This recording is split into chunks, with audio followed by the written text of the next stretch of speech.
Oke, Assalamualaikum warahmatullahi wabarakatuh. Waalaikumsalam warahmatullahi wabarakatuh. Oke. Alhamdulillahirrahmanirrahim. Wassalatu wassalamu ala asyrofil anbiya'i wal mursalin wa ala alihi wa sahbihi ajma'in.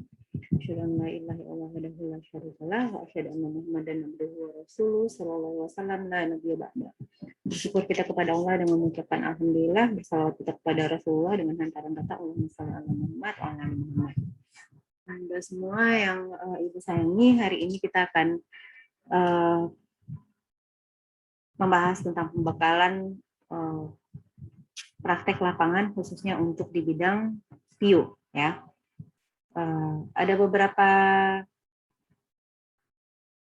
poin yang perlu diperhatikan karena sebenarnya kalau di PIU sendiri ini termasuk bidang yang opsi untuk pelaksanaan tempat PL-nya itu sangat variatif sehingga memang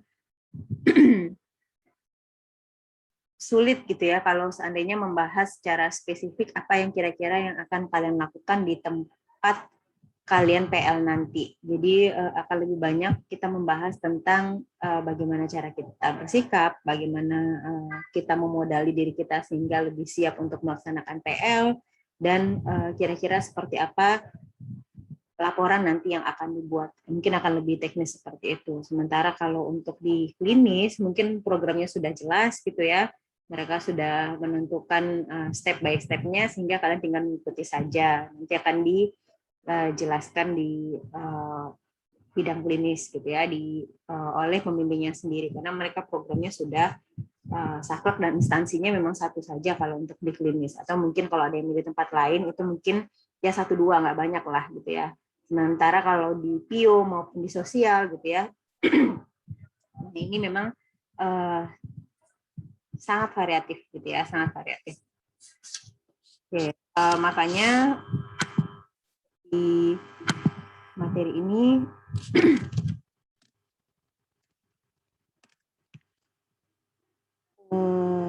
materi yang dibahas di pembekalan PIO tiap tahunnya itu nggak jauh-jauh daripada etika kerja, karena ini terkait dengan bagaimana kita bersikap di tempat PL. Ya. Nah, secara definitif etika kerja ini diistilahkan sebagai aturan normatif yang mengandung sistem nilai dan prinsip moral yang merupakan perwujudan atau pedoman bagi karyawan dalam bekerja. Jadi etika kerja ini pada dasarnya secara garis besar itu ada 4 hal yang terkait di dalamnya. Ada menjaga penampilan, ada manajemen waktu, ada menjaga etika bersosialisasi, dan etika komunikasi. Jadi 4 hal ini yang harus kalian lakukan ketika kalian memasuki instansi lain dan kalian di sana datang dengan tujuan untuk mengamalkan ilmu-ilmu yang sudah kalian dapatkan di bangku perkuliahan di instansi tempat kalian melaksanakan PL. Nah, kita akan bahas satu persatu gitu ya.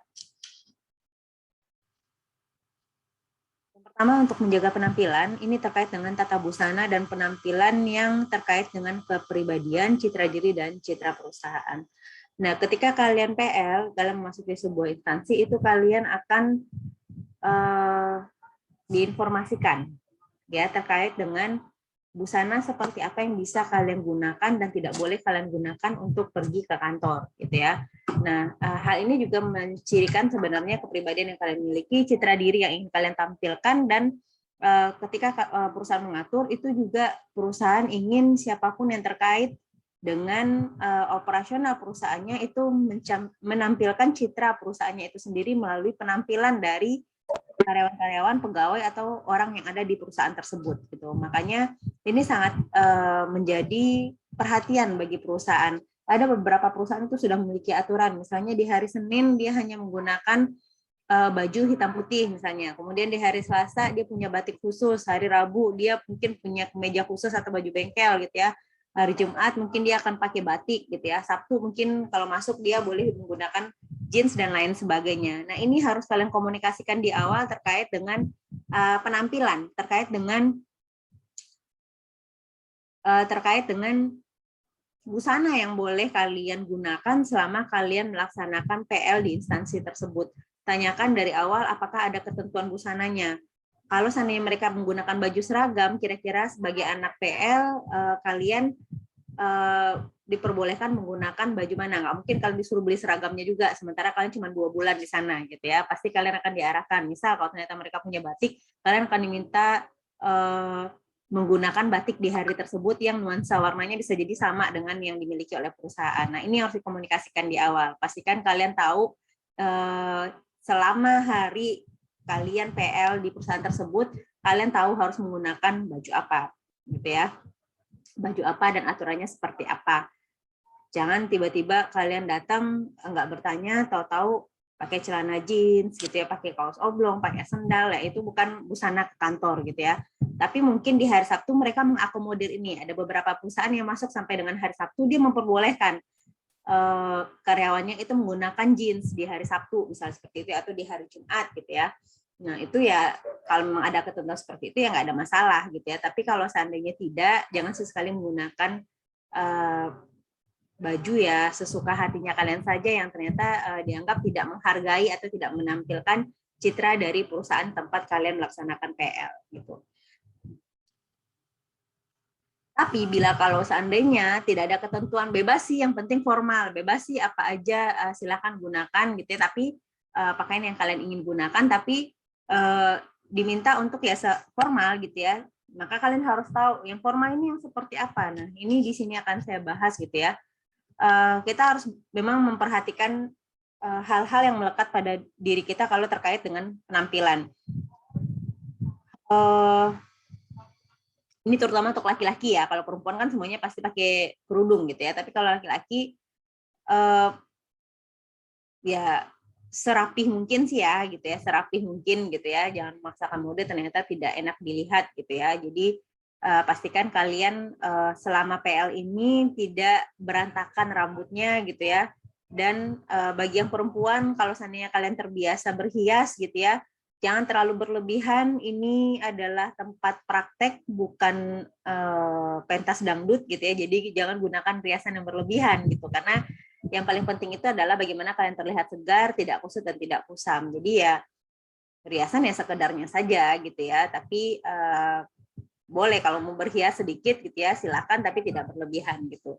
Dan baik laki-laki maupun perempuan tidak perlu menggunakan perhiasan yang berlebihan atau mencolok gitu ya. Yang laki-laki mungkin punya batu akik 5 gitu, nggak usah dipakai kelima-limanya kalau pergi PL gitu ya. Nanti kalian disangka dukun, bukan mahasiswa PL gitu ya. Ini bahaya sekali gitu ya. Nanti bukan dikira bukan orang psikologi kalian, tapi justru dukun. Ditanyain gimana nih tebak pribadi si A si B, terus dikasih bola kristal, kan nggak lucu gitu ya. Jadi lebih baik kalian menggunakan yang sewajarnya saja, tidak menggunakan perhiasan yang berlebihan atau mencolok. Yang perempuan juga, sekalipun kalian punya emas banyak, bukan berarti harus dibawa ke kantor, karena ini bukan pergi kondangan gitu ya, tapi pergi ke kantor untuk melaksanakan PL. Punya cincin 1, 2 masih oke lah dipakai, tapi kalau punya 5 nggak usah dipakai semua gitu ya. Dan bahkan mungkin untuk keamanan kalian mungkin diutamakan tidak perlu menggunakan perhiasan, karena kalian akan berada di jalur-jalur umum yang itu juga harus kalian jaga gitu ya, supaya tidak terlalu mencolok dan menimbulkan intensi untuk melakukan tindak kriminal terhadap kalian gitu ya. Nah ini penting juga gitu ya, apalagi kalau seandainya kantornya ternyata di ruangan ber-AC gitu ya, ya kalian mungkin perlu mendengar curhatan mungkin orang-orang terdekat kalian. Kalau dibilang bau gitu ya, mungkin kalian harus pakai beneran bau nggak sih saya gitu ya. Jangan nanti orang menjadi tidak nyaman karena keberadaan kita. Orang jadi nggak bisa komunikasi dengan nyaman karena ternyata ya ada yang nggak aroma tidak sedap yang keluar dari badan kita gitu ya, atau diri kita, dari mulut kita dan lain sebagainya gitu ya. Pakaian gitu, kalau yang cowok-cowok terutama ini yang paling sering gitu ya saya temui gitu ya, baju udah dipakai kemarin udah keringat gitu ya, digantung dipakai lagi sampai 3 kali, itu aromanya jadinya nggak enak gitu ya, sekalipun kalian timpuk dengan parfum gitu. Maka kalian harus biasakan itu tampil segar untuk kesana sehingga tidak mengganggu. Karena ini pengalaman saya sendiri ketika saya rekrutmen gitu ya, pegawai gitu ya, anak magang, itu ketika dia masuk aromanya nggak enak gitu. Masuk di HC itu teman-teman saya itu udah otomatis langsung lihat saya, karena saya duduknya di sudut sambil wawancara tuh langsung kode jangan diterima ya gitu ya. Karena mereka udah aduh si anak ini masuk, kami pusing gitu. Jadi jangan lu sekali-sekali terima yang seperti itu ya Wit gitu. Jadi sudah diwanti-wanti. Nah, saya nggak mau nih kejadian ini sama kalian karena dia taunya bukan si Rifa, bukan si Mirna, bukan Nadia, bukan si Putih, enggak, dia taunya anak Uin gitu ya, anak Uin yang kesini, nah, gitu ya, nggak enak rumahnya. Nah itu saya nggak mau seperti itu. Jadi ya tolong diperhatikan, pastikan bahwa kalian memiliki perhatian tentang hal ini, meskipun sederhana, ini menjadi sangat fatal. Jadi saya berharap sekali gitu ya, hal-hal sepele seperti ini tapi berakibat fatal ini juga menjadi perhatian kepada kalian, karena kalian akan masuk ke instansi orang lain. Kalian hanya singgah di sana, tampilkan kesan yang baik, jangan sampai orang mengingat nanti kesannya yang tidak baik terhadap ini munculnya. Mereka nggak akan lama ingat nama kalian, tapi dia akan lama mengingat tentang kalian itu dari instansi mana, ya, dari instansi mana. Ya.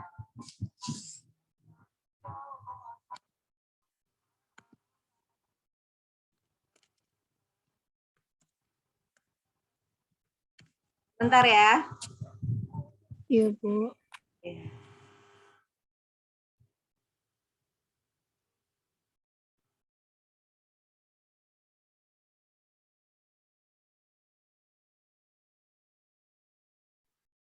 Nah, lanjut ya.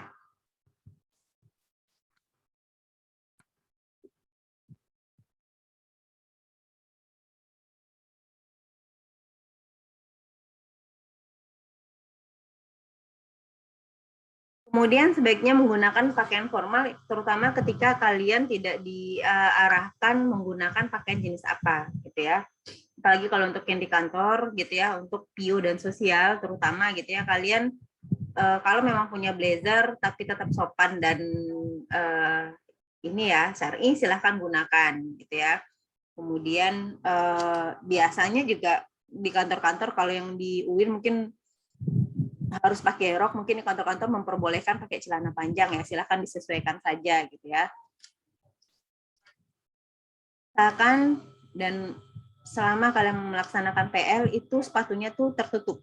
Kalaupun high heels nggak usah tinggi-tinggi banget gitu ya, nanti jatuh memalukan gitu. Jadi 3 cm buat yang cewek-cewek itu udah cukup lah gitu ya. Dan pastikan sepatunya tertutup, jangan yang jarinya keluar-keluar karena itu namanya sendal gitu ya. Jangan dipakai sendal ke kantor gitu ya. Itu tertutupnya depan belakang ya gitu. Jadi jangan heels yang terbuka gitu, tapi memang heels yang tertutup depan belakang. Kalau nggak mungkin diperbolehkan, mungkin pakai sneakers itu boleh ya, disesuaikan saja gitu ya. Tas kerja sebagai pelengkap ya nggak ada masalah gitu ya. Sesuaikan antara warna baju, celana, sepatu, dan tas agar terlihat serasi. Nah ini penting juga gitu ya. Hal-hal sederhana seperti ini gitu ya, karena saya juga pernah gitu ya menerima anak magang di kantor saya gitu, tapi dikomentari sama bos saya, itu kok kayak umbul-umbul berjalan ya Wit gitu ya. Jadi kebetulan saya punya bos dulu orangnya visual gitu ya, saya nggak tahu nanti kalian ketemu orang yang visual itu banyak loh di sini gitu ya.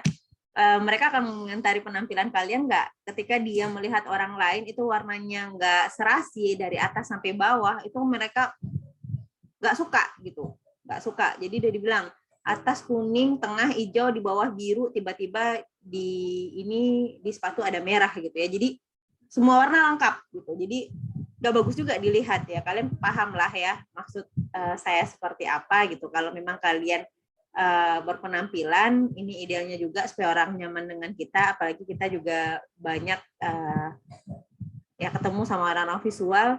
Ada beberapa orang yang cuek, mungkin dia memang nggak visual, dia nggak peduli mau atasnya itu seperti apa, bawahnya apa, bentrok kanan kiri gitu ya, atas bawah depan belakang, mereka nggak peduli. Tapi khawatirnya nanti di tempat kalian PL itu sangat memperhatikan penampilan, jadi sedapat mungkin kalian juga jaga ini gitu ya, pastikan padu padan warnanya itu masih sinkron, masih enak dilihat dan masih bisa diterima gitu ya. Jangan terlalu kontras ketika menggunakan pakaian gitu ya, terlalu banyak warna dan akhir kombinasinya itu nggak pas gitu. Nah bagi yang menggunakan kerudung, terutama yang cewek-cewek gitu ya, yang perempuan, Ada aksesoris tambahan gitu ya, ada kerudung, ini juga harus diperhatikan gitu ya, padu padan warnanya sehingga baik model, warna, dan kombinasinya aksesoris yang digunakan itu tetap match dengan yang kalian gunakan gitu ya, di bagian lainnya. Sementara yang laki-laki tidak boleh pakai kemeja, tidak boleh pakai celana pendek ya, pastinya pakai celana panjang. Kalau untuk kemeja mungkin boleh ditanyakan saja apakah boleh kemeja pendek atau harus kemeja panjang gitu ya. Dan kalau di baju, kalau bentuk bajunya itu modelnya kemeja dan dia tidak punya belahan kiri kanan, itu otomatis bajunya harus dimasukkan ke dalam. Jadi jangan dikeluarin karena jadinya tidak rapi gitu ya. Jadi ada baju kemeja cowok itu pasti kalian tahu gitu ya. Kalau dia potongan kiri kanannya itu belah gitu ya, itu biasanya bajunya memang untuk dikeluarin. Coba dikomunikasikan gitu ya. Biasanya sih boleh-boleh saja karena memang modelnya seperti itu gitu. Tapi kalau seandainya dia modelnya lengkung gitu ya atau lurus saja tanpa belahan, itu otomatis kalian harus masukkan ke dalam celana gitu ya. Jadi sehingga lebih rapi dan gespernya itu kelihatan gitu ya. Jangan pakai celana yang kedodoran ya. Pastikan kalian menggunakan gesper, ini penting sekali gitu ya. Karena jadinya penampilan akan merusak sekali kalau seandainya celananya itu kelihatan dan ada ibaratnya tempat gespernya tapi tidak diisi, itu juga nggak terlalu bagus dilihat oleh orang umum sebenarnya gitu ya. Celana bahannya harus yang kain kalau kita bicara tentang busana formal, kecuali ada ketentuan hari tertentu boleh menggunakan jas, silakan ditanyakan dan dipastikan gitu ya. Tapi kalau seandainya tidak, setiap hari pakai celana bahan formal, berarti kalian harus pakai celana kain ya. Stoknya harus cukup banyak, minimal 2 atau 3 lah ya gitu ya. Model rambutnya harus pendek, tidak menerima rambut keribu, biasanya perusahaan-perusahaan di sana gitu ya. Pastikan rapi dan gunakan gel rambut supaya lebih tertata rambutnya. Kumis-kumis jenggot jangan dipelihara ya. Kalaupun ada itu secukupnya supaya tetap tampak bersih gitu ya. Jangan nanti kalian lebih kelihatan tua daripada pamongnya gitu ya. Nanti saya salah ketika mengunjungi gitu ya, bahaya sekali gitu. Saya pikir nanti mahasiswanya pamongnya kalian gitu ya. Kalau ternyata kalian lebih berewokan daripada pamongnya.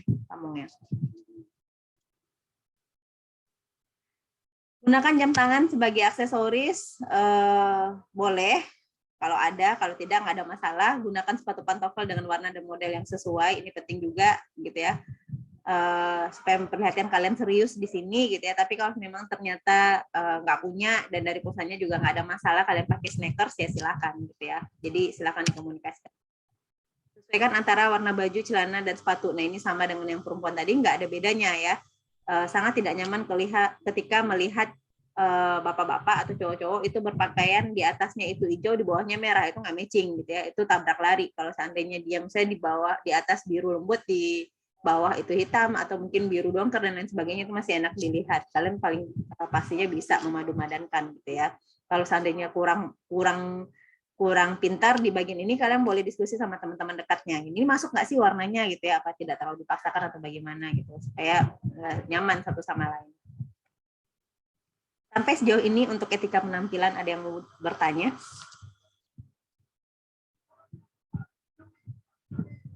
Silahkan kalau ada yang mau bertanya. Atau semuanya sudah paham? Insya Allah paham, Bu. Paham ya? Oke, kita lanjutkan kalau seperti itu.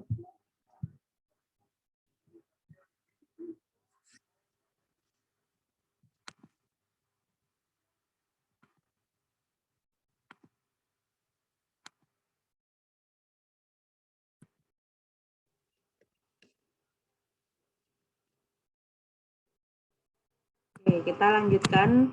Kalau tadi terkait dengan etika penampilan, kita yang kedua akan membahas tentang etika manajemen waktu.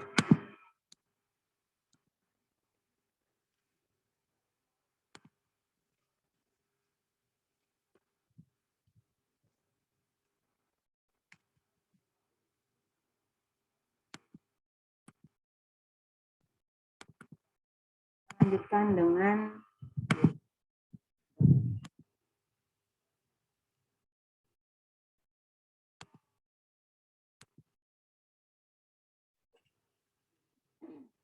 Manajemen waktu. Nah, ini bisa terjadi, bisa tidak. Tapi kebanyakan ini sering terjadi ketika kita sudah masuk ke satu area pekerjaan gitu ya, dan ternyata kita diberikan tugas,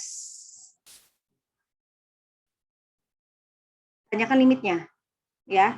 Sedapat mungkin kita mengerjakan sesuatu itu sudah selesai sebelum limitnya, karena kerjaan itu akan ada terus. Ketika kalian diminta untuk membantu di sana, gitu ya.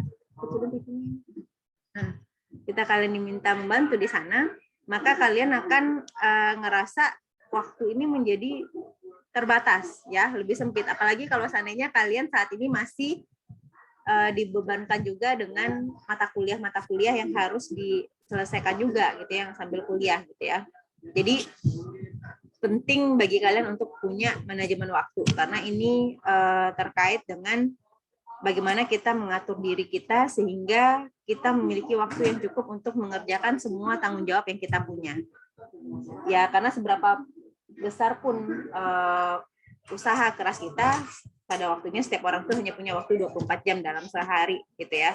Jadi pastikan kita bisa memaksimalkan waktu yang kita punya tersebut sehingga apa yang kita kerjakan itu bisa selesai, ya.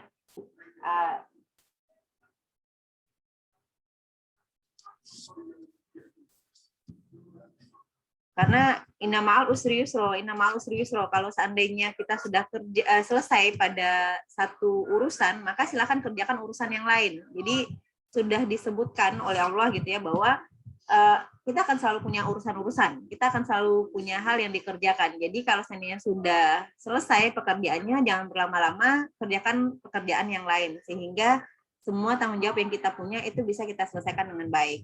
Nah, manajemen waktu ini terkait juga dengan bagaimana kita hadir dan pulang dari tempat PL atau kantor kita.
Izin, Bu, suara Ibu nggak terdengar, Bu. Aduh, saya udah nyerocos dari tadi nggak kedengeran ya. Oke.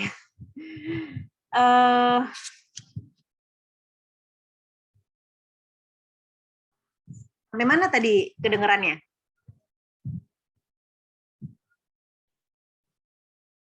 Manajemen Sampai mana waktu. tadi? Sampai mana? Manajemen waktu, Manajemen Bu. waktu, Bu. Manajemen waktu, ya. Oke. Ya, pada banyak kejadian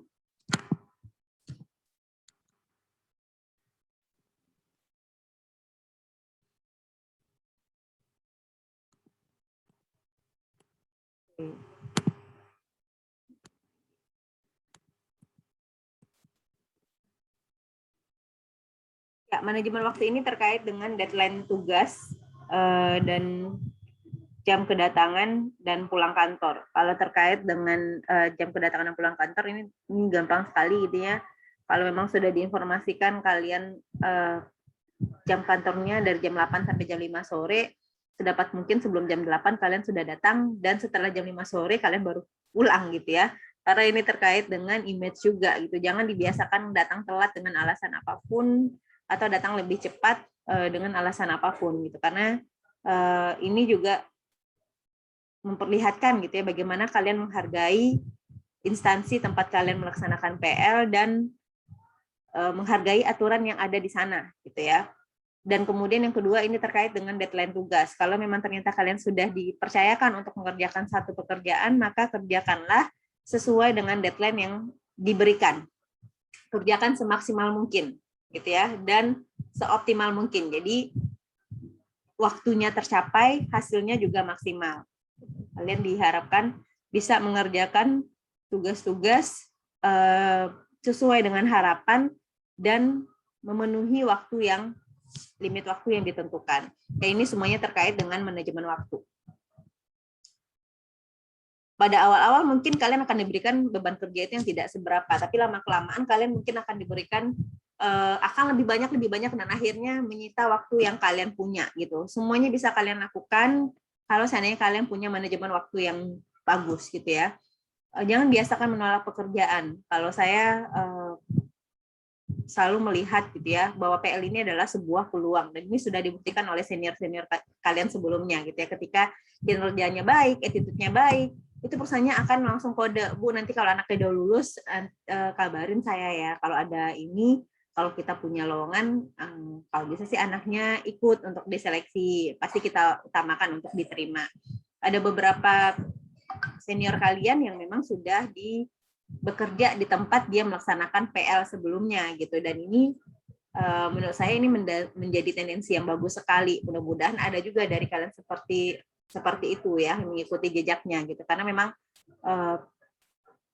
lowongan untuk pekerjaan psikologi gitu ya itu terbatas sebenarnya di Sumatera Barat, tapi pintu ini gitu ya, peluang ini bisa kalian buka kalau seandainya kalian bisa membawakan diri selama ada di tempat PL. Mungkin nggak di instansi itu langsung, tapi barangkali pamong kalian di sana ternyata terkesan dengan attitude kalian, terkesan dengan skill yang kalian punya. Kalau dia punya rekanan gitu ya, rekanan yang membutuhkan anak psikologi, dia pasti akan menghubungi kalian. Dia pasti akan minta nomor kalian, dan kalau seandainya ada lowongan kalian akan dihubungi ya. Nanti ditunggu lulus dan lain sebagainya. Ini sangat mungkin terjadi dan semua itu dikembalikan kepada kalian. Intinya ada di manajemen waktu. Kalau saya tipenya jangan biasakan menolak pekerjaan apapun yang diberikan, anggap itu sebagai pengalaman berharga buat kalian. Barangkali saat ini kalian tidak merasakan manfaatnya, tapi nanti ketika kalian sudah lulus gitu ya, kalian akan tahu bahwa atasan itu paling suka sama orang yang bisa diandalkan. Siapapun gitu ya pasti senang dengan orang yang bisa diandalkan, yang tidak menolak pekerjaan, yang dia pasti akan usaha dulu memberikan kinerja yang terbaik dengan tulus gitu ya, tanpa pamrih, dan ini yang diharapkan ada di lingkungan kerjanya mereka gitu ya. Kadang-kadang gitu yang sering terjadi itu bukan lowongan pekerjaannya yang dikit, tapi justru orang-orang yang punya attitude yang baik ini yang sedikit ya. Kalau sekedar punya skill itu kita bisa latihkan. Tapi kalau attitude, nah ini memang udah pembawaan diri, datang dari pribadinya kita masing-masing. Jadi kalau memang pribadinya nggak bagus, attitude-nya keluarnya nggak bagus, orang langsung reject, orang nggak akan mau kasih link kepada kalian, informasi atau kesempatan dan lain sebagainya. Tapi kalau kalian bisa membawakan diri dengan baik, attitude-nya baik, skill-nya juga mumpuni, ya tunggu saja gitu ya. Kesempatan ini akan datang kepada kalian dengan sendirinya. Ya, ini kaitannya dengan manajemen waktu juga gitu ya. Sampai sejauh ini ada yang mau bertanya? Kita lanjutkan. Oke, hal yang paling sering terjadi adalah kenapa seorang itu dianggap tidak punya manajemen yang bagus, karena dia punya kebiasaan untuk menunda-nunda pekerjaan. Kalau bisa besok ngapain sekarang gitu ya. Nah, ini yang jargon ini yang sering melekat pada orang yang sifatnya itu udah punya prokrastinator dari awal. Ini nggak terjadi pada orang bekerja saja, pada mahasiswa juga banyak. Ya, kalian ayo ngaku, siapa yang sampai sekarang belum ngumpulin kasus? Padahal bisa kalian kumpulkan dari kemarin-kemarin. Tapi kalau bisa ditunda, ngapain di cepat-cepat gitu ya. Padahal kalau prinsipnya kalau di saya kalau lebih cepat tuh lebih baik gitu ya. Kalau memang kalian harus menunda, kira-kira sepenting apa sehingga kalian harus menunda pekerjaan tersebut. Ya, temukan alasan penundaan. Kalau nggak perlu ditunda, ya ngapain ditunda gitu ya. Kerjakan dari sekarang gitu ya. Kemudian Singkirkan pikiran negatif. Aduh ini susah nih, ini nggak bakal selesai nih, ini nggak bakal ini nih, saya nggak bisa nih, gitu ya. Semua ada solusinya. Kalau nggak bisa, maka bertanyalah, gitu ya. Kalau nggak tahu, bertanyalah. Kalau nggak bisa, pelajari, ya. Kalau susah, belajar terus, coba terus, gitu ya. Jadi tidak ada alasan sebenarnya untuk menunda atau tidak melakukan pekerjaan yang dipercayakan kepada kalian. Kalau seandainya kalian menunda pekerjaan, ini nanti akan menumpuk, ada lagi pekerjaan baru, ada lagi pekerjaan baru, otomatis sebenarnya kalian membuat tekanan sendiri untuk diri kalian. Karena kalian akan terus bekerja dalam tekanan. Waktu itu nggak pernah cukup. Kalian akan terus-terusan ngerasa waktu itu kurang. Kenapa? Karena tugasnya itu ditumpuk-tumpuk, gitu ya, ditumpuk-tumpuk sehingga kalian selalu punya PR yang belum selesai. Sementara ada lagi tugas baru yang datang. Kemudian yang keempat, jangan terbawa perasaan, ya. Bete sama orang tua, bete sama saudara, bete sama teman, bukan otomatis kemudian kalian jadi malas kerja. Nah, ini menurut saya tuh alasan yang terlalu dibuat-buat. Yang namanya bekerja itu kita harus profesional, sekalipun ini modelnya masih PL, sekali lagi ini kesempatan kalian untuk mempromosikan diri kalian. Jangan membawa perasaan dalam pekerjaan, tetaplah profesional, meski apapun yang terjadi, yang namanya pekerjaan harus diselesaikan. Ya, apapun alasannya yang namanya pekerjaan itu harus diselesaikan. Dan perdaya diri kalian untuk segera memulai, ya, karena kalau nggak dimulai itu nggak akan beres, gitu ya. Kadang-kadang memulainya ini yang sulit, tapi kalau udah mulai ini jadinya akan lebih mudah kemudian untuk menyelesaikannya. Memulainya ini yang sulit, gitu ya. Jadi kalian harus punya kekuatan, gitu ya, untuk mensugesti diri sendiri untuk memulai tugas yang harus kalian selesaikan. Kalau nggak dimulai-mulai itu nggak akan selesai. Dan jadi mulailah saat ini, gitu ya. Tips pemanfaatan waktu, lakukan hal yang harus dilakukan besok itu hari ini kalau bisa. Jadi bayangkan, kita harus memikirkan sesuatu yang harus kita lakukan besok itu di hari ini. Jadi otomatis yang hari ini harusnya kita pikirkan kemarin, gitu ya. Jadi lakukan sesuatu yang kalian bisa kerjakan lebih cepat, sesegera mungkin. Apa yang bisa dikerjakan, kalian kerjakan. Kalau dikasih tugas sekarang, nggak usah diulur-ulur waktunya. Kerjakan sekarang. Beres dulu, baru kalian punya lazy time, gitu ya, punya waktu luang. Tapi kalau seandainya pekerjaannya belum beres, jangan duluan ngambil lazy time-nya, kemudian ini dikerjakan, dan nanti kan besok deadline-nya kan bisa besok pagi dikerjain, gitu. Nggak seperti itu. Terus sekarang kongko-kongko dulu, gitu, happy-happy dulu, nggak seperti itu. Dulu kan pekerjaannya, ya. Kalau seandainya pekerjaan sudah beres, silahkan reward diri kalian dengan apa yang kalian suka, gitu ya, nggak ada masalah, dengan catatan nggak ada lagi PR, gitu ya, itu boleh, gitu. Jadi jangan rewardnya dulu yang dinikmati, kemudian nanti bikin tugasnya kocar-kacir. Harusnya tugasnya dulu. Ini sama dengan kalian bikin tugas kuliah, gitu ya, sebenarnya, gitu ya. Jangan nonton film Koreanya dulu atau nongkrong di kafe dulu kalau tugasnya belum selesai, gitu ya, kecuali nongkrong di kafe sekaligus bikin tugas, itu beda cerita, gitu ya. Tapi nggak ada tuh namanya nonton film Korea sekaligus bikin tugas, kecuali peminatan sosial, gitu ya, nonton Parasit. Nah itu benar, nonton film Korea sambil bikin tugas, atau nonton film barat sambil bikin tugas, itu analisa kasus, gitu ya, boleh, gitu ya. Tapi kalau nggak ada kaitannya sama tugas terus kalian lakukan, berarti kalian mencoba mengambil reward diri dulu, sementara kalian effortnya itu belum ada, gitu ya. Nah ini tolong dibalik, gitu. Pastikan kalian usahanya dulu, baru kemudian kalian ngambil rewardnya, gitu ya. Penikmatan waktu luang kita itu setelah tugas-tugas kita selesai, bukan sebelum tugas kita selesai. Nah ini biasanya bikin malas. Trik 5 menit ini untuk mensugesti diri sendiri, 5 menit saja. Kalian bilang, hayo stop nontonnya, atau stop ngobrol-ngobrol sama temennya, stop ngegosipnya, stop stalking mantan, stop bla bla bla, stop briefing searching nggak penting, gitu ya. 5 menit saja, kerjakan tugasnya, buka dan mulai, gitu ya. Walaupun nanti ternyata ngerjain tugasnya 2 jam, gitu ya. Yang penting sugesti untuk memulai dulu, ya. Sampai sejauh ini ada yang mau bertanya sebelum kita masuk yang ketiga terkait dengan etika bersosialisasi? Ya, ini sebenarnya kayak semacam pelatihan manajemen, tapi saya ngasih teori aja, nggak nyobain, ya. Kalau dicobain mungkin di sesi pelatihan. Ada? Kita lanjutkan, berarti tentang etika bersosialisasi yang ketiga.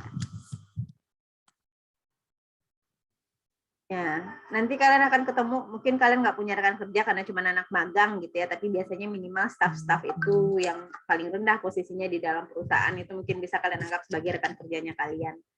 Kalau seandainya kalian ketemu ya dan mereka adalah orang-orang baru, tunjukkan rasa senang kalian, sikap antusias kalian, jangan membudi-budi saja di sudut gitu ya, jangan menunggu orang untuk menyapa kalian gitu ya. Banyak-banyak senyum, tawarkan bantuan. Kalau memang diminta bantuan, lakukan. Jangan mengelak-ngelak karena takut diberikan pekerjaan yang berat gitu ya. Karena ini tempatnya kalian untuk bekerja bakti, kerja nggak dibayar. Nah, syukur-syukur kalian diberikan uang transfer kalau di PIU gitu ya. Tapi kalau tidak, ya sudah, ini benar-benar kerja bakti karena kalian memang kepentingannya untuk kuliah juga di sana. Nah, kalau seandainya merasa sudah dekat, ya si rekan kerjanya, si staffnya sama kalian, mereka mulai cerita ABCD tentang atasannya, ABCD tentang perusahaannya, keluhan, karena biasanya setiap karyawan itu selalu punya keluhan dengan tempat kerjanya gitu ya. Kalian jangan jadi ember bocor juga yang cerita ke sana sini. Tahu nggak sih itu teman saya di kantor ini, di instansi ini tuh orangnya begini-begini, si bos itu ternyata orangnya tuh begitu-begitu. Nggak boleh ya. Jadi jaga rahasia pribadi rekan kerja, belajar untuk jadi psikolog klinis kalau di sini. Ya, semua yang diceritakan orang itu rahasia, jadi tidak perlu dibahas gitu ya. Hindari mengumbar kekesalan atau konflik kepada orang karena apalagi kalian cuma anak magang gitu ya. Jangan sok-sokan gitu ya, ngamuk terus kemudian banting meja gitu ya. Nggak bisa seperti itu gitu ya, udah bisa langsung diusir kaliannya gitu ya. Atau kalaupun kesal gitu ya, tinggal dibicarakan, tidak perlu semua orang tahu bahwa kalian sedang lagi kesal gitu ya. Tetap usahakan seprofesional mungkin dan bangun kapabilitas dan kualitas diri kita bersama rekan kerja. Kalau memang mereka membutuhkan bantuan, berikan sebisa kalian dan challenge diri kalian untuk menyelesaikan apa-apa yang mereka minta. Ya kalau dibilang, wah kalian membantu aja di sini, asal rasanya bantuannya tuh bikin pintar nggak masalah. Yang susahnya tuh kalau disuruh dibantu, minta dibantu untuk nyuci piring gitu ya, ya itu nggak bikin pintar sih gitu, tapi bikin bersih gitu. Jadi piring gitu ya. Jadi ya lihat-lihat juga sih sebenarnya gitu ya. Kalau ternyata akhirnya dengan Pamong ternyata akhirnya menjadi dekat dan si Pamongnya cerita tentang pimpinannya, tentang perusahaan ini sama seperti tadi, tolong dijaga rahasianya dan penting diingat bahwa ketika si Pamongnya mulai memberikan tugas-tugas yang baru kepada kalian, bahkan ternyata lebih berat dari standarnya anak magang, anggap ini sebagai bentuk kepercayaan bahwa kalian orangnya kompeten. Ya, mereka yakin dengan kemampuan kalian dan ternyata kalian bisa menjadikan ini sebuah semacam training dan test case bagi kita untuk peningkatan kapabilitas kita gitu ya. Siapa tahu gitu ya, ada peluang nanti di sana gitu ya. Jadi dicoba dulu ya gitu ya. Saya coba ya Pak, mohon bimbingannya ya Pak gitu ya. Kamu bisa gini nggak? Kamu bisa ini nggak? Saya coba dulu ya Pak. Saya pernah belajar sih misalnya kayak gini. Oh Putih, kamu bisa lakukan pelatihan nggak untuk pegawai kita gitu ya. Karena pegawai kita ini kayaknya mengalami stres deh. Oh berarti semacam stres manajemen ya Pak. Iya, kira-kira seperti apa? Gunakan pendekatan TNA-nya gitu ya. Kira-kira kenapa Bapak bisa merasa nih karyawan ini stres Pak? Gitu kan ini. Kalian observasi ke lapangan. Ini dari informasi dari atasannya, karyawannya katanya stres. Observasi di lapangan, apakah ia stres atau cuman dia masalah manajemen waktunya aja yang jelek atau masalah kesadaran tanggung jawabnya aja yang rendah atau ternyata kerjasamanya saja yang ternyata tidak bagus gitu ya. Nah, kalian identifikasi seperti kalian melakukan perkuliahan PRP gitu ya. Kalian bisa identifikasi masalahnya di mana, problem analisis analisisnya bagaimana, ternyata ketemu masalahnya, baru kemudian kalian tawarkan solusinya. Kalau seandainya bisa melaksanakan training enggak? Ya kalau disupport ya silahkan, kalian sudah belajar tentang pelaksanaan training di PRP ya harusnya bisa gitu ya. Dan memang ada reward tersendiri ketika nilai plus tersendiri ketika kalian bisa melakukan intervensi di lokasi PL, terutama untuk di PIO mungkin itu bisa di S1 itu mungkin di pelatihan gitu ya.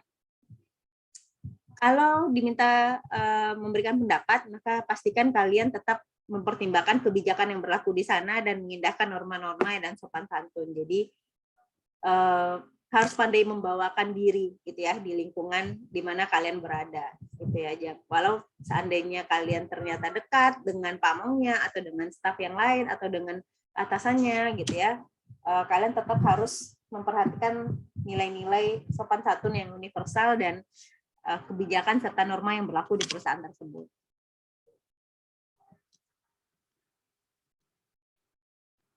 Nah, yang mau bertanya tentang etika bersosialisasi? Kalau tidak, saya lanjut dengan etika berkomunikasi.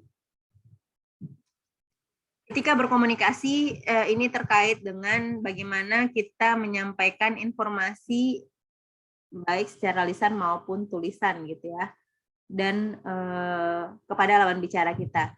Nah, yang paling penting itu dalam etika berkomunikasi ketika kita yang harus berbicara, maka gunakan kata dan kalimat yang baik dan disesuaikan dengan lingkungannya.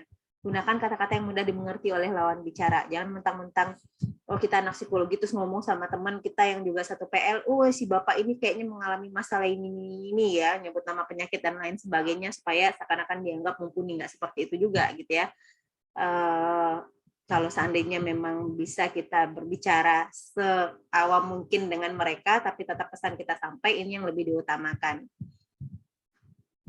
Jangan nantangin gitu ya, kalau memang kalian ingin menatap lawan bicara, nggak usah dipelototin gitu ya, cukup menatap mata dengan lembut. Kalau seandainya nanti bikin grogi, oh ternyata saya jadi nggak fokus kalau memandang si staff ini ya, mungkin staffnya kegantengan atau kecantikan barangkali gitu ya, ya nggak usah dipandang juga matanya gitu ya. Tapi nggak usah ditantangin juga gitu ya. Kalau seandainya kalian ngerasa nggak fokus gitu ya, mungkin diminta untuk memandang lawan bicara, kalian bisa lihat di jidatnya saja. Mereka tetap merasa dihargai, tapi kalian juga nggak terganggu konsentrasinya. Berikan ekspresi wajah yang ramah dan murah senyum. Jangan menyendiri, jangan suka berkumpul di sudut-sudut gitu ya. Nanti kalian dikira penampakan gitu ya. Maka sewajarnya saja gitu ya, sapa seramah mungkin anggota-anggota yang ada di sana, meskipun kalian belum kenal gitu ya dengan pegawai yang ada di sana, tapi dengan kalian mudah senyum, kalian akan ditanyain kamu siapa, dari mana gitu ya, ngapain gitu ya di sini. Itu nanti kalian akan bisa bangun komunikasi. Nah, syaratnya dengan murah senyum ya, dengan ramah. Nah, sangat banyak sekali sekarang komunikasi, apalagi dengan pandemi ini kita nggak bisa komunikasi langsung. Mungkin kalian sewaktu-waktu disuruh WFH gitu ya, mengerjakan tugas di rumah, sehingga koordinasinya hanya via media sosial saja, apakah WA, apakah Instagram dan lain sebagainya gitu ya. Kalau terpaksa menghubungi atasan atau pamong atau staf kita rekan kerja gitu ya di tempat PL, pastikan kalian menyapa mereka dengan salam dan menyebutkan panggilan. Salam Bapak, saya Putih Lenggogeni, mahasiswa Wini Memunjul yang sedang PL di instansi ini gitu ya. Izin bertanya Bapak gitu ya. Jadi memang di awalnya itu kalian harus utamakan dulu dengan salam, kemudian memperkenalkan diri, karena dia bisa jadi nggak aware gitu ya dengan nomor, dengan nama kalian dan lain sebagainya. Praktikan waktu mengirim pesan. Kalau seandainya saya tidak rekomendasikan kalau seandainya kalian mengirim pesan di atas jam 8 malam gitu ya, karena ini mengganggu jam istirahatnya. Kecuali memang sudah komunikasi sebelumnya gitu ya, si bapaknya bilang semalam malam hari kamu WA saya ya, gimana itu jadinya gitu ya. Oh berarti jam 11 pun dia hayu aja gitu ya, mau dia balas besok, mau dia balas malam itu juga ya, dia sudah konfirmasi seperti itu gitu. Tapi kalau tidak ada, jangan dibiasakan mengganggu jam istirahat orang lain gitu ya.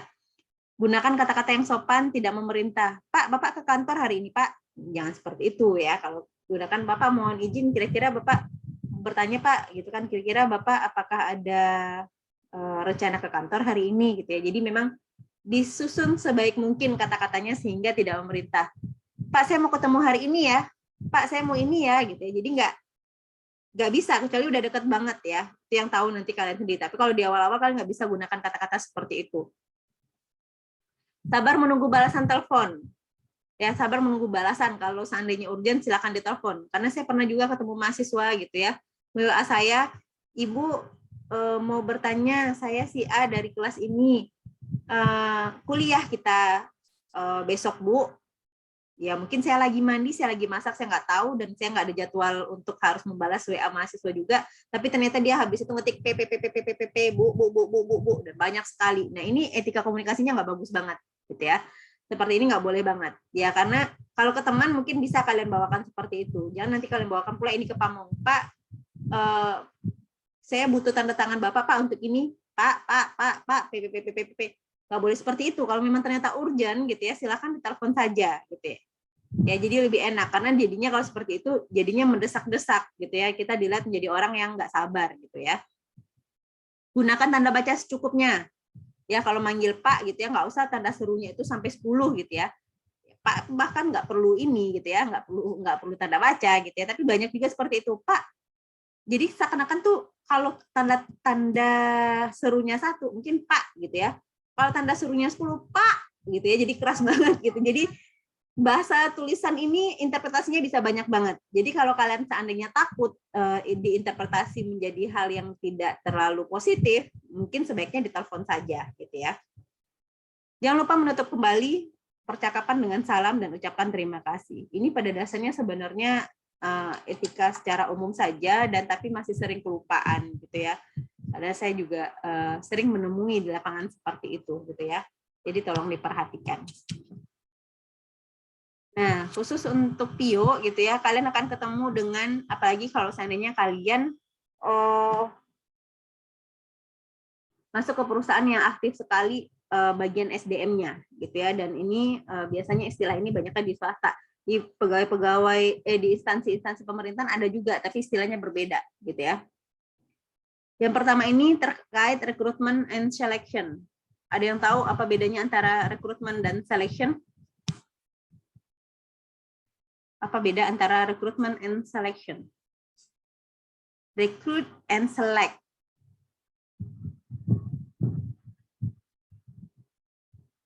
Apa bedanya merekrut dan menseleksi?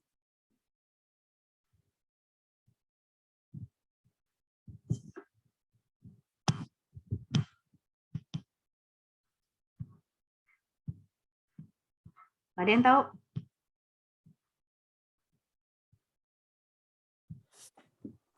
Rekrut itu menerima dan memberikan peluang kepada orang lain, Bu. Sedangkan seleksi setelah kita terima, kita seleksi setelah itu gitu. Oke. Sebenarnya selection and recruitment ya, awalnya dulu kita seleksi dulu, kalau merekrut berarti kita terima gitu ya. Tapi istilah yang sering digunakan itu recruitment and selection. Recruitment itu sebenarnya proses seleksinya sampai akhirnya orang ini bisa diterima. Selection itu proses seleksinya gitu. Jadi rekrut itu berarti merekrut, menerima, betul seperti Ilham bilang tadi. Sementara menseleksi itu kita memilih. Ya. Tapi biasanya istilah ini digunakan secara bersamaan dalam di lapangan gitu ya, di lapangan.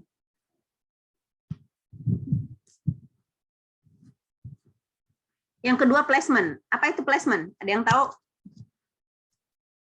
Izin, Bu. Ya, silakan Dena. Placement penempatan karyawan. Ya, placement itu adalah penempatan karyawan. Jadi karyawan ditempatkan sesuai dengan posisi ketika dia di hire, gitu ya. Jadi penempatan, misalnya Dena dia mendaftar sebagai HRD staff, gitu ya. Ketika dia terima, nanti si bosnya akan tanya, gimana si karyawannya udah di placement, udah ditaruh di tempatnya, ya? Apakah dia sudah setelah di training ditempatkan di posisi yang seharusnya atau bagaimana, gitu ya. Seperti itu. Talent management, ada yang tahu apa itu talent management? Manajemen talenta.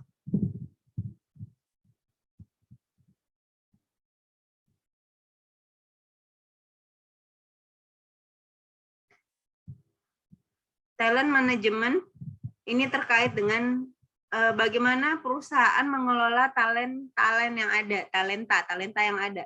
Jadi pegawai ini dianggap sebagai orang-orang yang punya talent. Tapi tidak semua pegawai itu talent. Jadi tidak semua pegawai talent. Jadi talent ini adalah pegawai-pegawai yang sifatnya dianggap sebagai aset dan akan dikembangkan untuk mengisi posisi-posisi strategis yang ada di perusahaan di masa mendatang.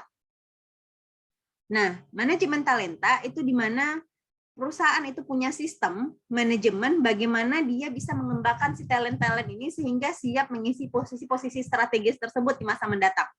Apakah dia membuat jenjang karirnya, kemudian dia melakukan pelatihan untuk si karyawan ini sesuai dengan kebutuhannya, gitu ya. Kemudian dia mengatur, gitu ya, mengatur bagaimana akhirnya pada periode tertentu dia bisa mengisi posisi strategis tersebut dan dianggap qualified dengan segala intervensi yang diberikan oleh perusahaan secara individual kepada dia.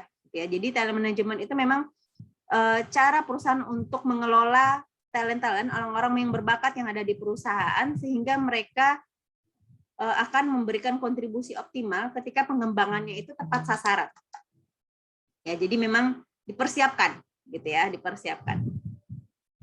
Karyawan ini dipersiapkan untuk mengisi posisi strategis di masa yang akan datang.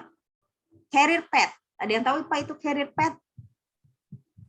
Tingkatan posisi yang dilalui setiap karyawan, Bu, di suatu Ya. perusahaan. Jenjang karirnya ya, jenjang karirnya atau kayak peta karir. Ya. Peta karir, dia punya peta tahun pertama dia di posisi apa? Berapa tahun dia bisa naik ke supervisor? Berapa tahun kemudian dia bisa naik ke manajer? Berapa tahun kemudian dia bisa naik ke direktur? Kira-kira di setiap periodenya itu dia butuh pelatihan apa saja? Nah, itu ada di career path-nya. Nanti perusahaan tinggal menceklis. Ini terkait juga dengan manajemen talenta. Biasa di dalam manajemen talenta itu harus punya career path-nya, sehingga ketahuan si karyawan ini itu butuh pelatihan apa saja untuk mengembangkan talentanya sehingga siap mengisi posisi strategis di masa yang akan datang. Compensation and benefit. Apa beda antara compensation dan benefit?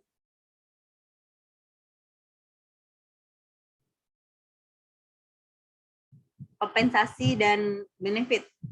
Compensation ini terkait dengan segala yang kita terima bentuknya di perusahaan yang sifatnya itu adalah uang tunai atau cash money, gaji, insentif berupa uang, apalagi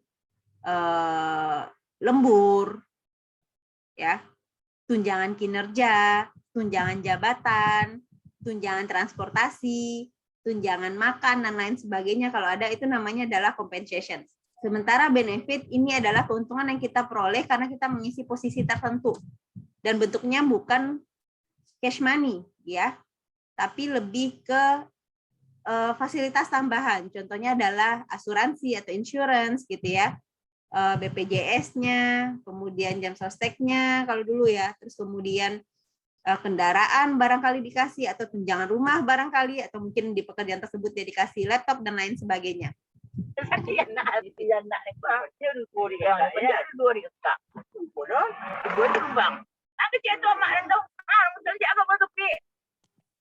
Ya, suara ibunya nggak usah didengerin juga ya, Sri. Nur Eliza. Oke, lanjut. Job analisis atau analisa jabatan. Ada yang tahu itu apa?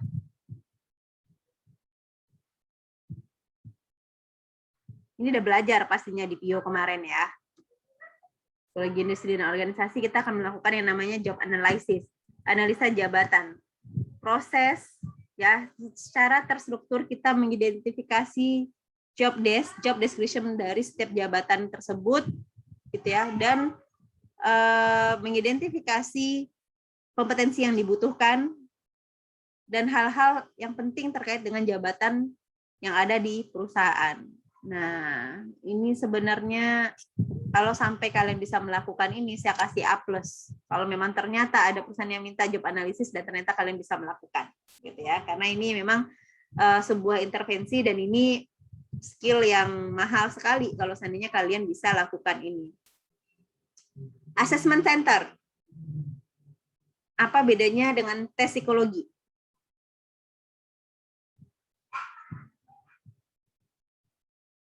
Apa beda assessment center dengan tes psikologi?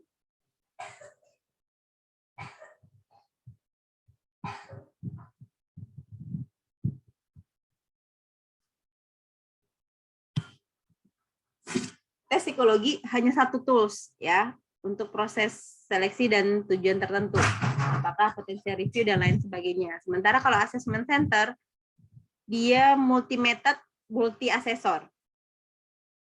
Metodenya banyak, asesornya juga banyak. Jadi kalau psikotes satu psikolog ya cukup. Tapi kalau seandainya assessment center ya harus lebih dari satu asesornya. Harus lebih dari satu, metodenya juga harus lebih dari satu. Psikotes itu cuma salah satu, minimal 3 kalau assessment center. Apakah nanti dia tambahkan dengan wawancara, apakah nanti dia tambahkan dengan SGD, dia tambahkan dengan studi kasus, dia tambahkan dengan role play dan lain sebagainya. ya itu baru boleh dinamakan assessment center. Asesornya lebih dari 1 dan metodenya harus lebih dari 3. KPI, Key Performance Indicator. Ini adalah indikator kinerja, ya. Indikator kinerja kunci. Jadi ibaratnya kinerja utama dari seorang pegawai itu harus jelas kriteria keberhasilannya. Si A dianggap berhasil di tugasnya ketika dia menghasilkan apa? A, B, C, D. Misal menghasilkan profit perusahaan sekian rupiah. Atau dia bisa di administrasi, dia bisa menyelesaikan surat ini sekian dalam sebulan. Atau di marketing dia bisa menjual dan mendapatkan konsumen sekian orang. Ya. Dan ini akan dikaitkan dengan insentif yang dia terima, kaitkan dengan bonus, gitu ya, dikaitkan dengan penilaian kinerja, karir, apakah dia akan diperpanjang kontraknya dan lain sebagainya ketika dia bisa mencapai KPI-nya. Ini ada dalam evaluasi kinerja karyawan. Coaching dan konseling, apa bedanya? Ada coaching, ada konseling. Kalau coaching, kita bicara coaching itu berarti membantu karyawan bisa menyelesaikan pekerjaannya dengan optimal sesuai dengan standar yang diharapkan oleh perusahaan. Di coaching berarti ada pelatihnya, ada coachernya nanti, gitu ya, ada coachnya, gitu ya, coachnya yang akan membimbing si karyawan sehingga dia bisa tahu untuk bisa menyelesaikan tugasnya dia harus ngapain, step by stepnya itu seperti apa. Tapi kalau konseling ini terkait dengan bantuan yang diberikan kepada karyawan untuk menyelesaikan masalah pribadinya. Ya, kalau misalnya Bintang dia punya masalah, nggak bisa ngerjain tugasnya karena dia nggak tahu step by stepnya apa, berarti dia butuh coaching. Tapi kalau seandainya dia nggak bisa ngerjain tugasnya gara-gara dia nggak bisa konsentrasi karena punya masalah sama keluarganya, berarti dia butuhnya konseling. Ya, jadi harus dibedakan. Training and development, ini kalian sudah belajar di PRP ya. Training berarti untuk di jangka pendek, development untuk di jangka panjangnya. Proses PHK karyawan. Ya, untuk proses PHK karyawan kalau di PNS biasanya kita punya prosedur yang cukup rumit dan lama gitu ya. Tidak bisa semudah ketika karyawan swasta. Di swasta itu prosesnya mungkin juga tidak mudah, tapi mungkin dengan proses surat peringatan 1, 2, 3, tapi tidak ada perubahan gitu ya, maka karyawan bisa saja kemudian dilakukan PHK kepada yang bersangkutan, ya karena dia melanggar ketentuan yang ditentukan oleh perusahaan. Dan proses karyawan di PHK ini istilahnya sama dengan termination atau terminasi. Jadi termination itu sama dengan PHK, ya pemutusan hubungan kerja. Sampai sejauh ini ada yang mau bertanya? Banyak sekali istilah-istilah yang perlu kalian pelajari. Saya hanya menggunakan yang umum-umum saja, membahas yang umum saja. Kalau ada hal yang lain yang kalian temui di lapangan, mungkin kalian bisa diskusikan nanti, bisa via WAG atau mungkin kalian bisa searching juga untuk supaya nggak mentah banget gitu ya proses diskusinya. Kalau tidak ada yang izin bertanya Bu. Silakan. Aksa Bu. Ya silakan Aksa. Bu, tadi kan ada coaching and counseling kan Bu? Ya. Jadi kan kalau coaching itu kan misalnya seorang karyawan yang tidak bisa melakukan suatu pekerjaan tertentu Bu. Nah, jadi kalau emang si karyawan ini tidak bisa melakukan pekerjaan tertentu, step selanjutnya untuk si karyawan ini apa langsung kita masukkan ke training atau gimana Bu?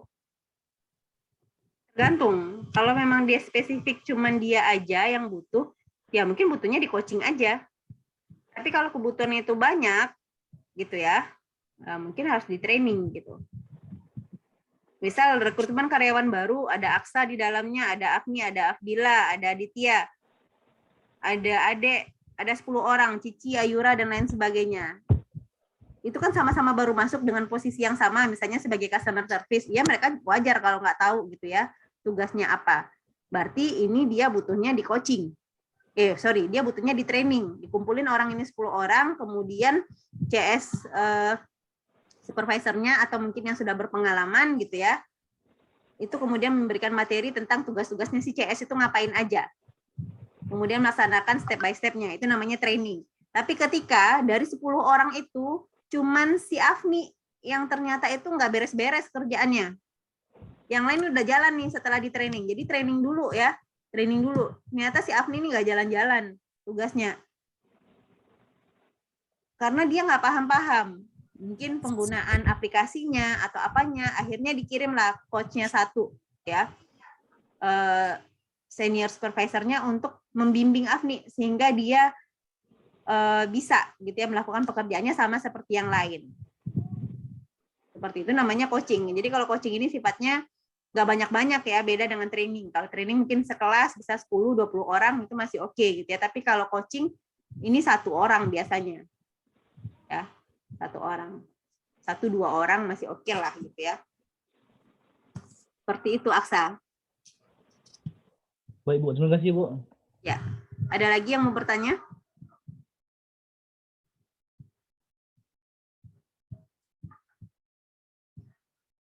Kalau tidak, saya lanjutkan dengan spesifik ya pembekalan PIO-nya.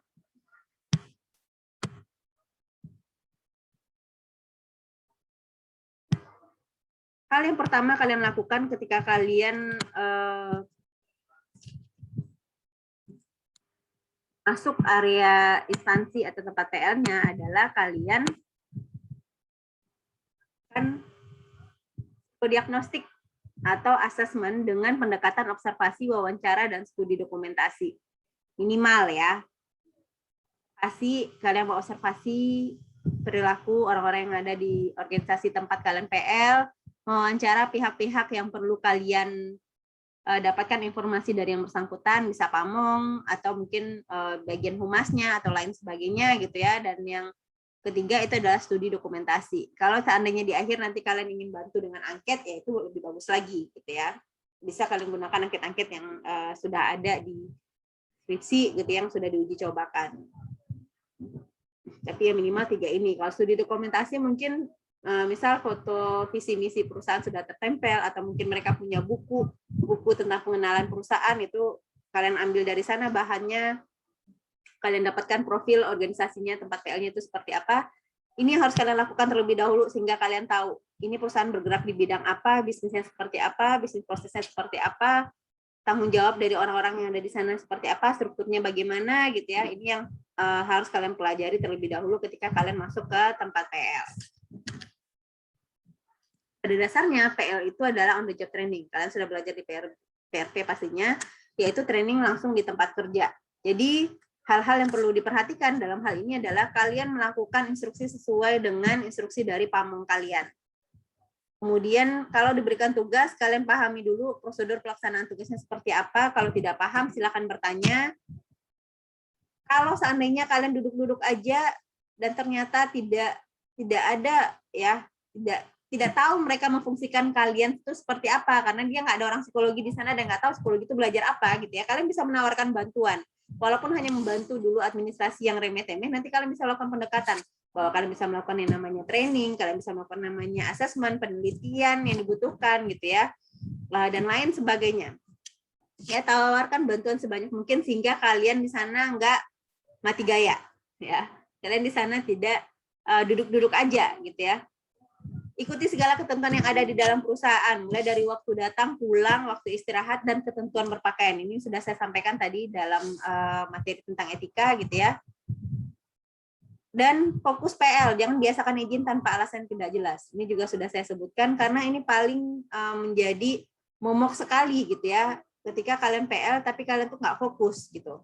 Jadi kesannya tuh PL tuh hanya sekedar untuk ya mendapatkan nilai PL saja gitu. Tapi nggak fokus di sini gitu ya.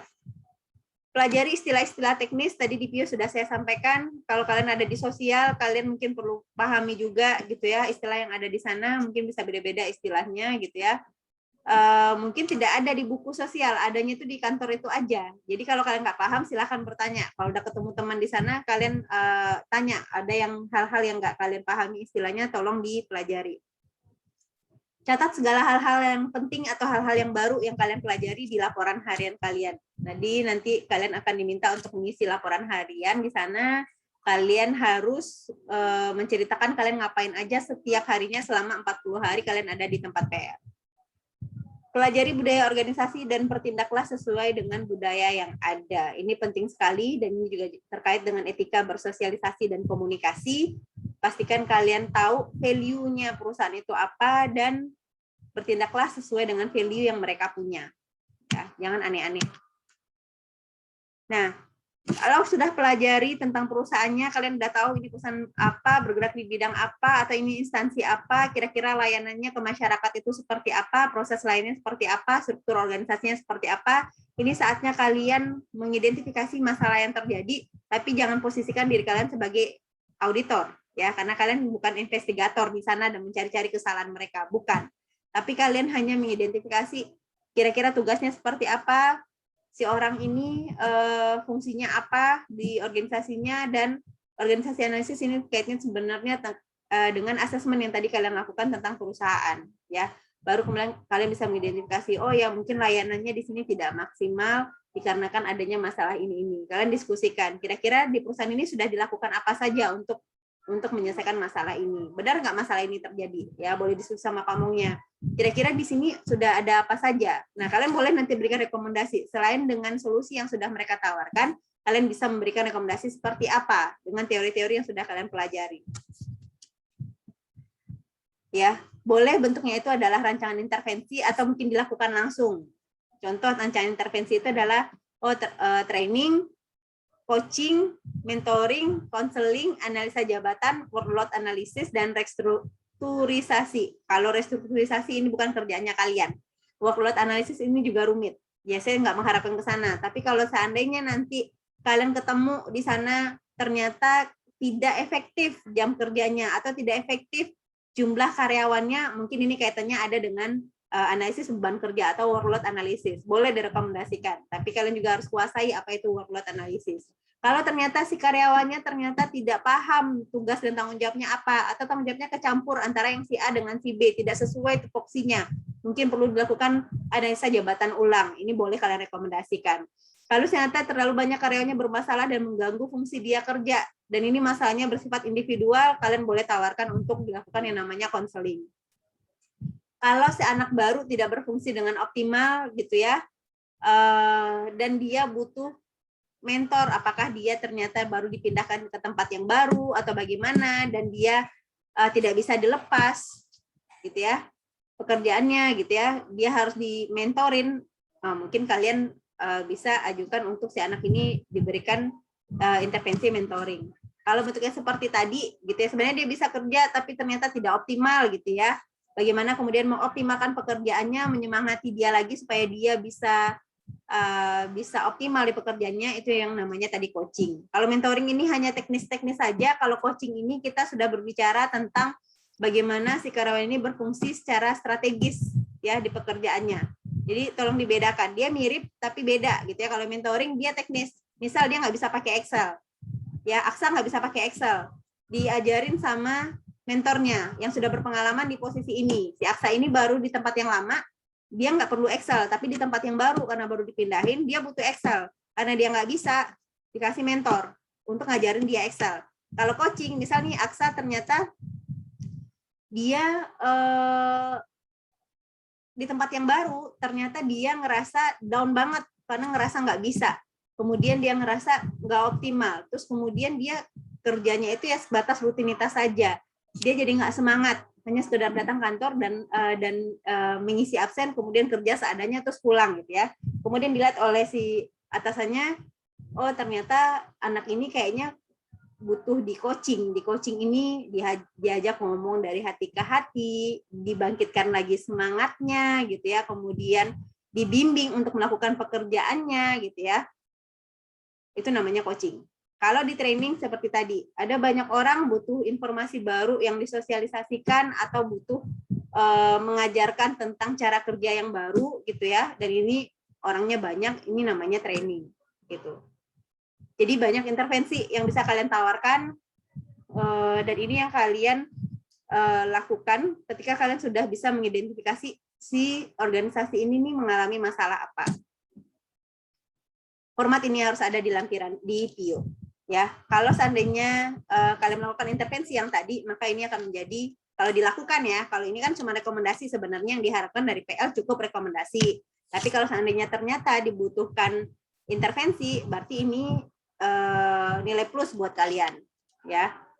Untuk format laporannya nanti akan diinformasikan kemudian. Sejauh ini ada yang mau bertanya? Kita sudah sampai di ujung materi. Izin bertanya, Bu. Silakan Ilham. Itu untuk pamongnya kampus yang nentuin atau nanti kami yang memilih di tempat perusahaannya? PL yang menentukan. Jadi bukan pamong, bukan saya yang memilih, bukan kampus yang memilih, dan bukan kalian yang memilih. Tapi tempat PL kalian yang menentukan pamongnya siapa. Oh gitu. Ya. Jadi nanti setelah kalian masuk, itu nanti akan saya minta untuk mengisi nama lengkap pamong, NPWP, dan nomor rekeningnya. Jadi pamong itu juga akan ada gajinya dari UIN. Ya, sedikit. Ya, karena sudah membimbing kalian di tempat PL. Ya, baik, Bu. Oke. Ada lagi?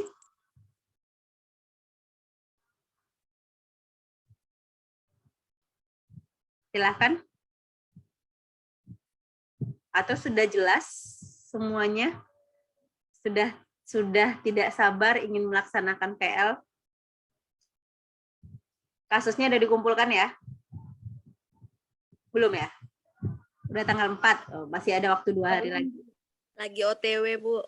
Wah, ini prokrastinator ini. Izin bertanya, Bu. Silakan. Itu Bu yang terkait analisis kasus tuh Bu, Dietmodo, kalau yang sosial itu pengumpulannya terakhir hari ini, Bu. Misalnya kalau besok atau sampai tanggal 6 nanti nggak dikunci itu kan, Bu? Nanti dibuka kuncinya. Tanggal 6 semuanya disamakan. Atau mau kita samakan hari ini saja? Tanggal 6 aja lah, Bu. Nah, Jangan, tanggal Bu. Jangan, Bu. Jangan, Bu. Jangan, Bu. 6. Kan manajemen waktunya tuh. Kalau bisa tanggal 4, kenapa harus tanggal 6?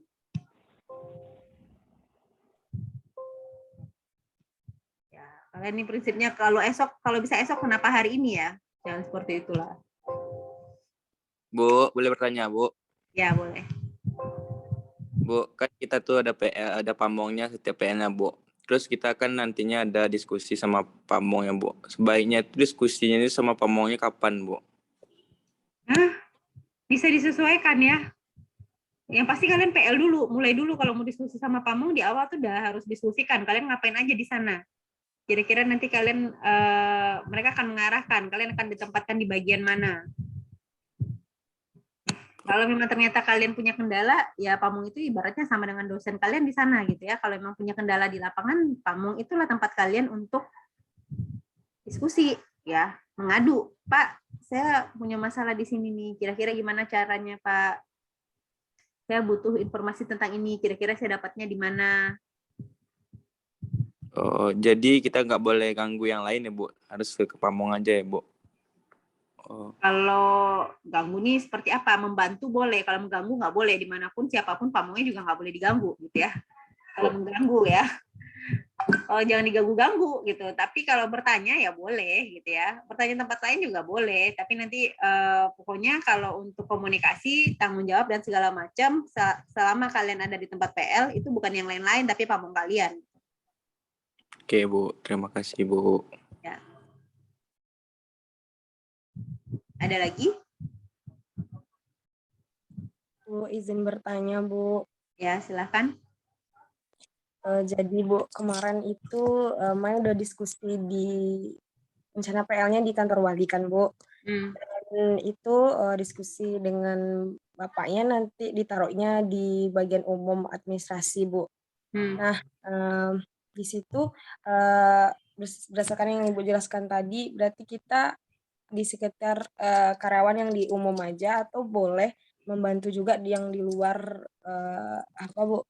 Di luar kasih umum misalnya, Bu, misalnya di kesejahteraan atau di bagian pelaksana seperti itu, Bu. Boleh. nggak ada masalah. Yang pasti nanti dilaporkan saja di catatan hariannya dan ya dimaksimalkan ya. Justru ini menjadi kesempatan ketika kita ditempatkan di satu tempat, tapi ternyata kita juga diberikan kesempatan untuk bisa mengidentifikasi masalah di tempat lain, jadi kan lebih kaya pengalamannya. Gitu. Ya ini sama kalau seandainya di swasta gitu ya, ditaruh di PT MPM ya, AMP, PT AMP di Lolong itu dia anak ini akan di rolling 2 minggu pertama di finance, 2 minggu kedua di HRD, 2 minggu berikutnya dia di logistik, 2 minggu berikutnya dia di koperasi. Jadi nano-nano pengalamannya, semuanya dapat. Ya nggak ada masalah gitu ya. Nanti tinggal tapi yang itu tetap kalian punya ketemu lah yang khasnya, yang kira-kira manfaat apa yang bisa kalian berikan, masukan apa terkait dengan sistem yang ada di perusahaan gitu ya. Kaitkan dengan yang tadi. Kira-kira rekomendasi seperti apa yang kalian sarankan dilakukan oleh perusahaan, apakah training, coaching, konseling, mentoring gitu ya, dan lain sebagainya yang tadi sudah saya jelaskan.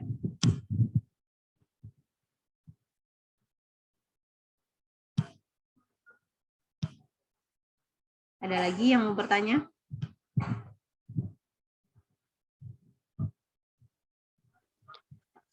Izin lagi Bu, Silahkan.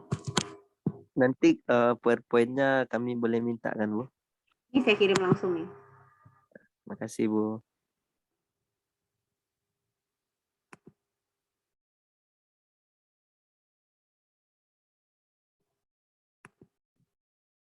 Nanti juga yang mau melihat tayangan ulang nanti saya upload di YouTube biar kalian bisa lihat lagi kalau ada yang ragu-ragu ya. Kalau sudah saya jelaskan di sini rasanya terus kalian lupa, kalian bisa lihat di tayangan ulangnya nanti di YouTube. Ada lagi yang mau bertanya?